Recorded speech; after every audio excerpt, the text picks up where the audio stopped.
कहानी सीमी मछली। एक बहुत बड़ा समंदर था।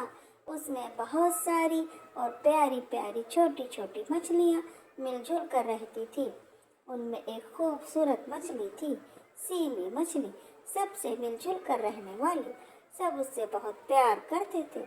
सीमी रोजाना यहाँ से वहाँ समंदर में अपनी सहेलियों के साथ सैर करती। वो सब सहेलियाँ एक दूसरे से मिलकर खूब मज़े करती। एक दिन एक बड़ी मछली ने बहुत सी छोटी मछलियों को खा लिया। इस वाक़ये ने सबको परेशान कर दिया कि अब वो कैसे समंदर में घूमने जाएंगे। इस बात पर फिक्रमंद होकर सब मछलियाँ एक जगह जमा हुई।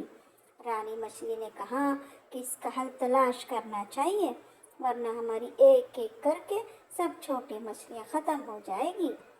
सीमी ने कहा कि हम सब एक साथ मिलकर समंदर में घूमेंगे।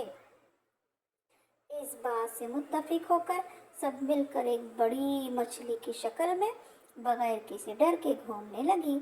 अब उन्हें कोई डर नहीं था, सब एक साथ मिलकर घूमने निकल जाती।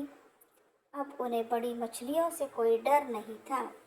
उन सब के मिलके रहने से उन्हें फ़ायदा हुआ। अब वो बगैर किसी खौफ के घूमते थे।